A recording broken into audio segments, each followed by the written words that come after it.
Olá, pessoal! Bem-vindos ao Minuta IA Explica, o podcast que disseca o jurídico com um bisturi de leveza e um martelo de curiosidade. Eu sou Fernando. E eu sou a Ana, pronta para iluminar os cantos mais obscuros dos documentos legais. E hoje, Fernando, a gente vai mergulhar de cabeça em um tema que está super em alta, mas que muitas vezes gera mais dúvidas do que certezas. Ah, Ana, já sei! Pela sua empolgação, deve ser algo relacionado ao terceiro setor, certo? Tipo, aquelas organizações que fazem um trabalho incrível, mas que para o jurista muitas vezes parecem um bicho de sete cabeças em termos de formalização. Exatamente, Fernando. Hoje vamos explorar um artigo da revista ProJuris que fez um estudo detalhado sobre a atuação das organizações da sociedade civil, as OSCs, lá na região do Vale do Rio dos Sinos, no Rio Grande do Sul. É um documento super rico, analisando parcerias de 2017 a 2023 sobre a Lei nº 13.019 de 2014, o famoso MRSC. MROC. Olha, esse é um termo que a gente ouve bastante, mas confesso que a complexidade por trás dele pode ser um nó. Quer dizer, antes era tudo convênio, certo? E aí veio essa lei Pra quê exatamente? Ótima pergunta, Fernando. Antes do MROSC, a gente usava muito convênio, que era um instrumento pensado para relações entre entes federativos. Imagina a dor de cabeça, adaptar um modelo de Estado para uma parceria com uma entidade privada sem fins lucrativos. Era um terreno de insegurança jurídica. A Lei nº 13.019 veio justamente para trazer um regime jurídico próprio, superando essa deficiência e, mais importante, afastando a aplicação da Lei nº 8.666, a antiga Lei de Licitações. Reconheceu, assim, a singularidade dessas parcerias. Não acredito! Quer dizer que o MROSC tirou o convênio de Sena para as OSCs e também tirou a Lei de Licitações da jogada? Isso é uma mudança estrutural e tanto. E quais instrumentos ele trouxe, Ana? Porque o artigo menciona dois que são cruciais, não é? Isso mesmo. A lei introduziu o termo de colaboração e o termo de fomento, ambos para quando há repasse de recursos, e um acordo de cooperação quando não há transferência financeira. A diferença principal entre colaboração e fomento, e o artigo destaca muito isso, é a iniciativa. Espera, deixa eu entender isso direito. Então, se a administração pública propõe o plano de trabalho, é um tipo. Se a OSC propõe, é outro. É isso? Exatamente, Fernando. No termo de colaboração, a iniciativa parte da administração pública. É o poder público que identifica a necessidade, formula o plano e busca uma OSC para executar. Já no termo de fomento, é a sociedade civil quem propõe as atividades sociais, o plano operativo, à administração pública. E olha que interessante, o estudo na região do Vale do Rio dos Sinos mostrou uma predominância absurda do termo de fomento. Uau!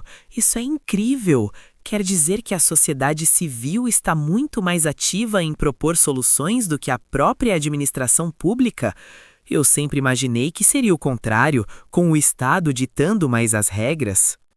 Pois é, Fernando, foram 1.049 termos de fomento contra 254 termos de colaboração no período analisado.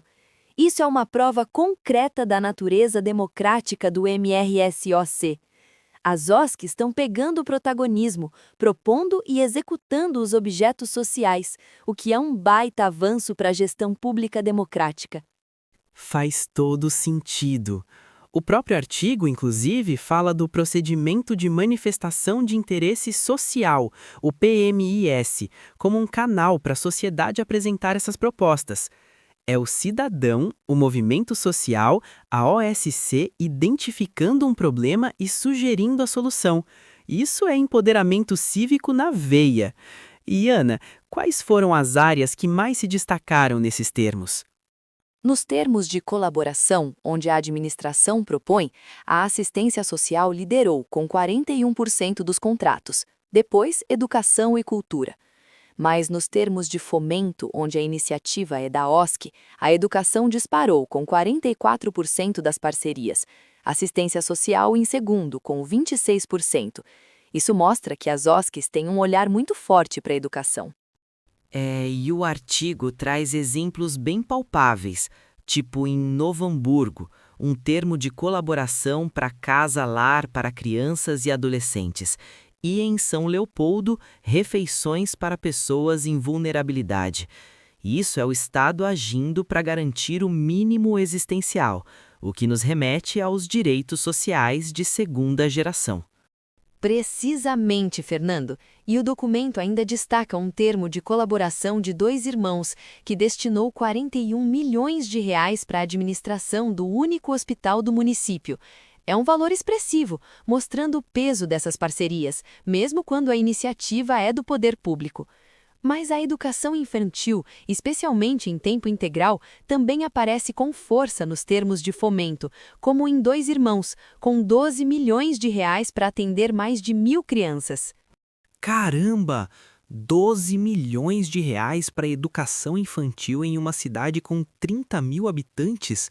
Isso é um investimento massivo e estratégico. Mostra a capilaridade e a importância dessas parcerias para a concretização de direitos fundamentais. E, Ana, o artigo ainda conecta tudo isso com a Agenda 2030 da ONU, né? Sim, a Agenda 2030 e seus Objetivos de Desenvolvimento Sustentável, os ODS, são o pano de fundo para a efetividade dessas políticas.